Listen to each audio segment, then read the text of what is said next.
China is a very strong competitor in the technology space. I mean, today, if you look at the top 10 technology companies in the world, arguably 5 of them in China, 5 of them are in the United States. So I do think that the West still, particularly in areas like artificial intelligence and quantum and so forth, has an edge. But I do think it's going to require a couple of things. It's going to require investments, smart public policy and investments. We can talk more about that.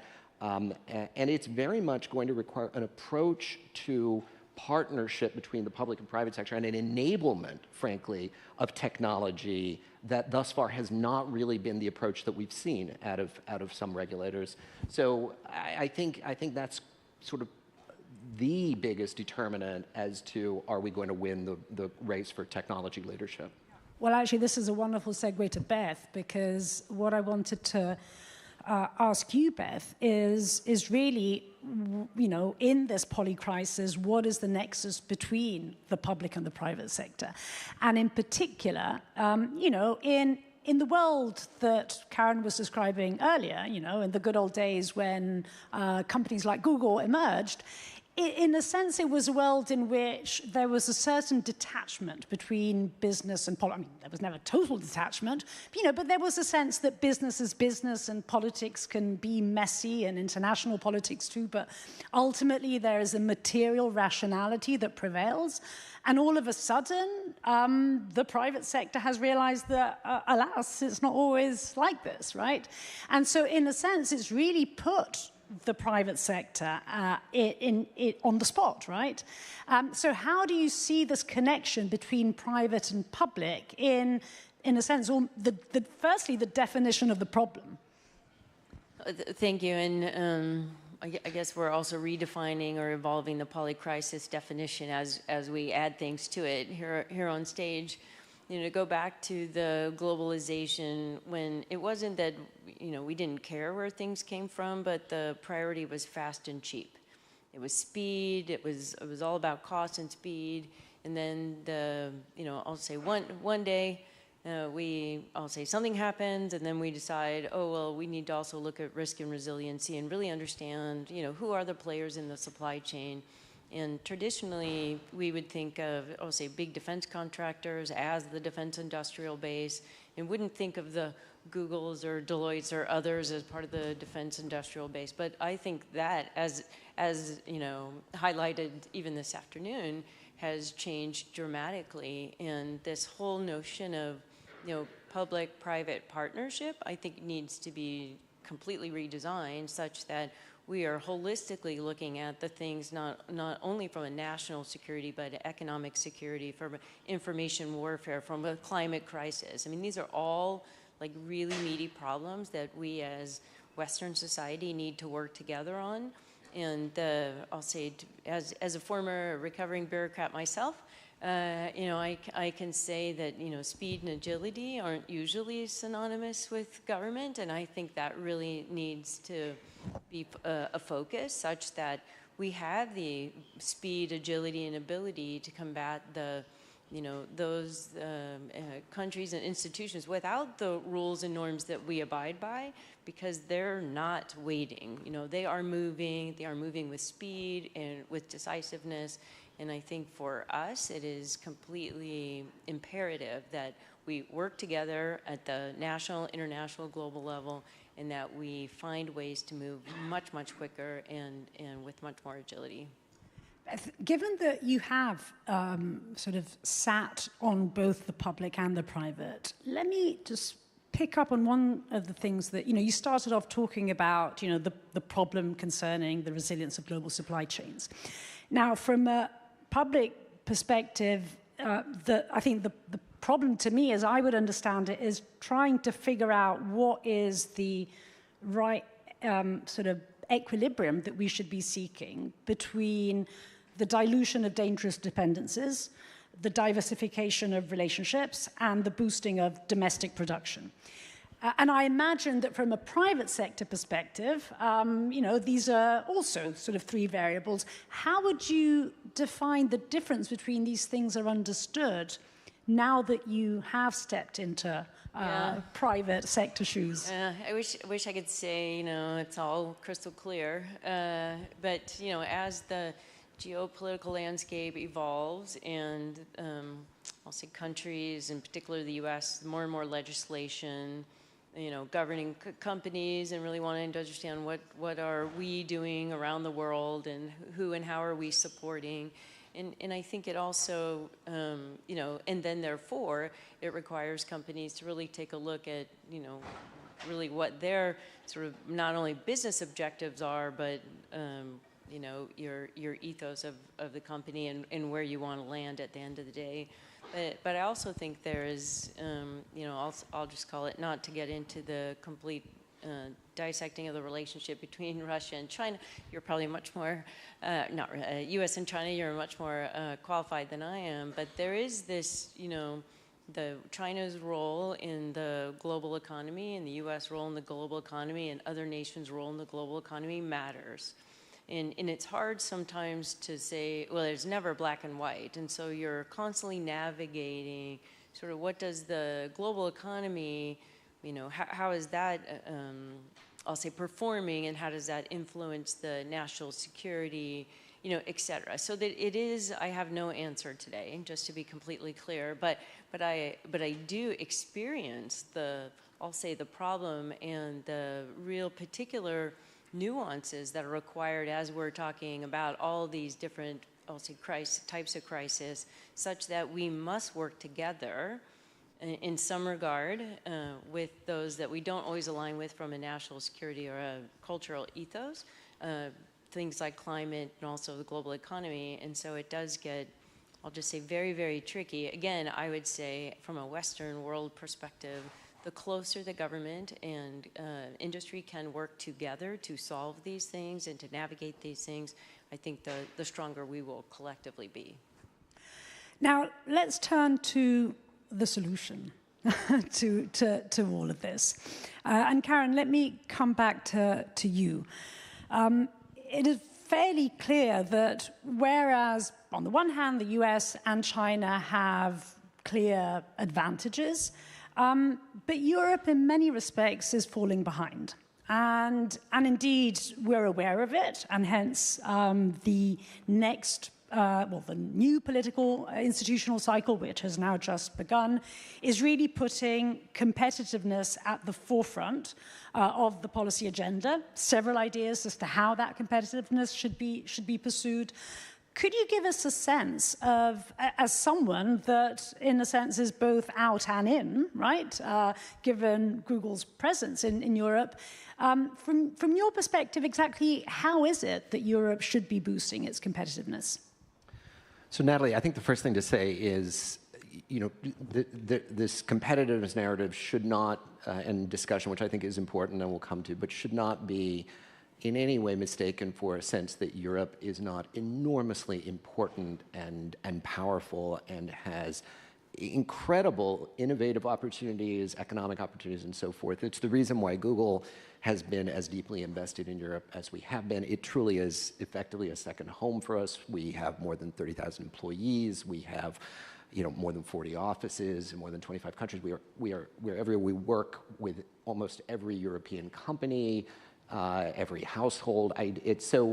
So point one, just start with there is enormous reason for optimism. We're not that bad. Yeah, there is, and I say that, and particularly, I look at a place like Poland, where we have grown our presence substantially. There's incredible talent, there's incredible opportunity, and we're looking to see how do we do more, frankly.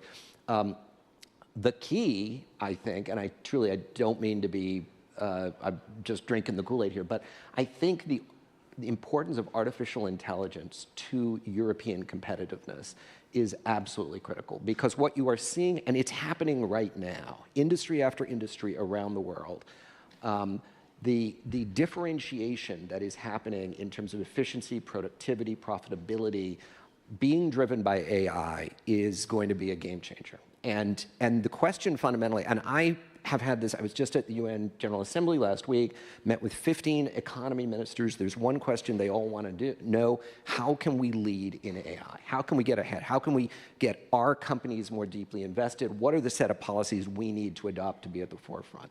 That is the mindset that we have to see in Europe around this technology, because Europe's incredible competitiveness in so many sectors, you name it, automotive, energy, pharma, services, is going to be, you are going to be competing globally against firms that are going to be at the forefront of artificial intelligence. So we have to lead in Europe at AI, which then takes us to the question of, well, what is going to be required to do that? Many of you have probably read the Draghi report, which is a much broader overview of competitiveness. But specifically, if you want to talk about technology, I'd say there were three things that, from our vantage point, clearly come out that need to happen at the Europe-wide level and at the member state level to really be at the forefront here. I think the first, and I mentioned before, is more investment in infrastructure. This is going to be an infrastructure-intensive competition. You're going to need the cables, you are going to need the data centers, you are going to need the compute power, and so forth. That is going to require investment. There is a private sector component to it. We're investing, but there's going to be a public sector. The second is investing in people. We have to have people who are skilled for this era. And that is going to require a change in how people are skilled and trained. Again, it's something at the Google level we're proud to be doing in Europe, but it needs to happen continent-wide. And then I think the last thing really is regulation. In the last commission mandate, we regulate a lot. There were more than 100 regulations that were passed, that were enacted, that hit the technology sector. If that continues in an uncoordinated way, it is going to be so hard for Europe to be at the forefront of this. So I would just say, I'd put that out there. And this is from, we support regulation in a lot of spaces, including AI, because there are risks. But it has to be done smartly and in a balanced way. Absolutely.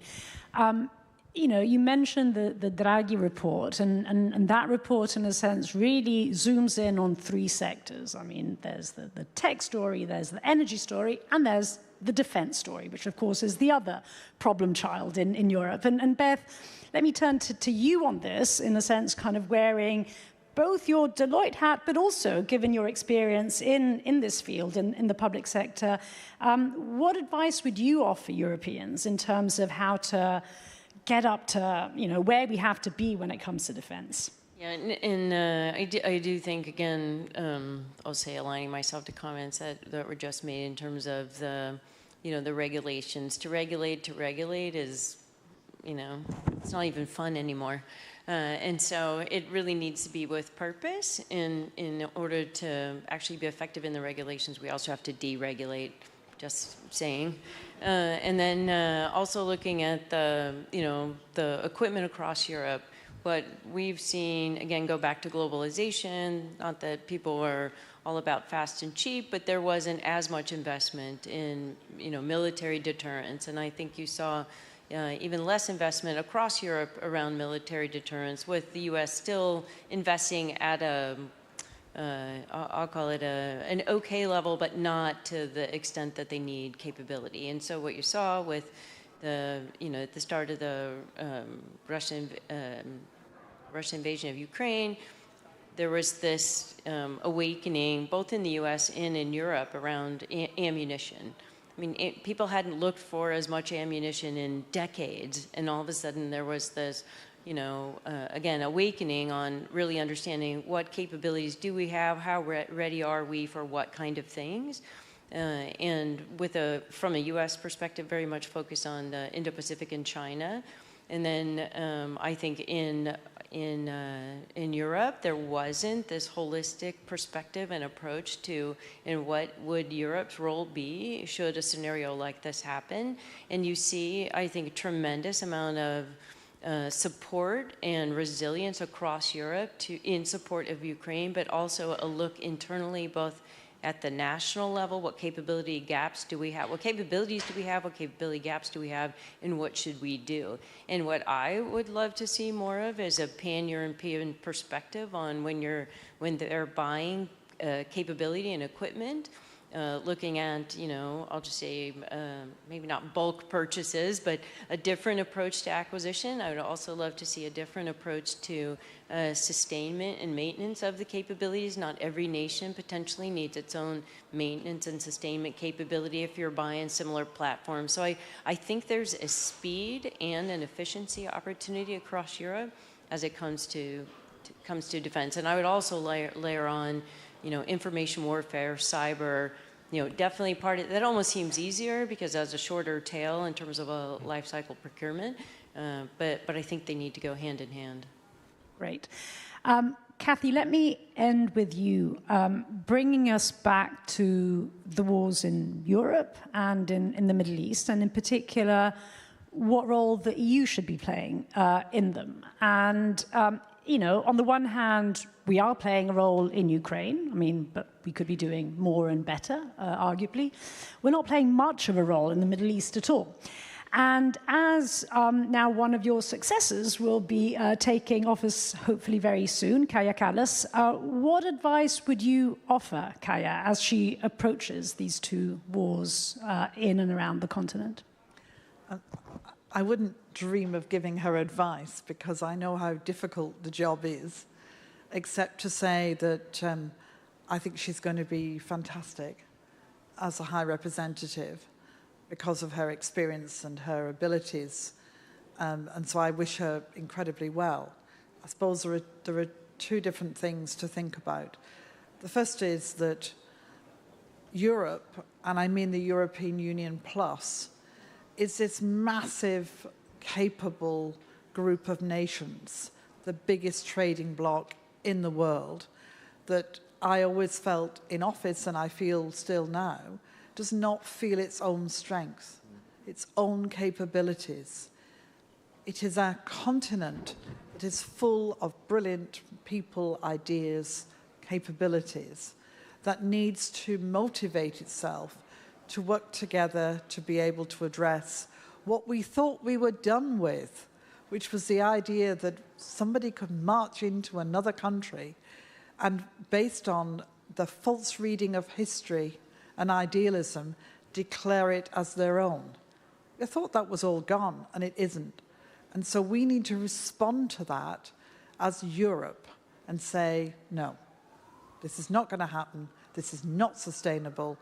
This is a continent that believes in democracy, freedom, human rights, and we stand by and with Ukraine in trying to achieve that. In a sense, what I'm saying is that it's a moment for leadership in Europe. And then when I think about what's happening in the Middle East, there is a role for Europe. We have played it many times. We have been a significant player as well as payer in the Middle East, not just with the conflict that has been raging at the heart of this between Israel and its challenges to be a secure homeland for its own people and the desire of the Palestinian people to have a home of their own. But all the countries of the region, we have strong relationships with Jordan. We have been very engaged with Lebanon. We led, remember, the talks for the nuclear deal with Iran. That was an EU leadership in that sense. And we have a lot to do with the Gulf countries. So there is a real opportunity for Europe to play its role and to play a part in collaboration with our transatlantic partner, the United States. But to do that, Europe really does have to stick up and stand up and say, we are the strong continent that we've always believed that we can be. Well, thank you so much for that, Kathy. Thanks to all panelists. I'm not sure we've understood entirely the problem nor the solution, but I do think that perhaps we walk out of this room with several new ideas and certainly a lot more optimism in facing the challenges ahead. Thank you very much.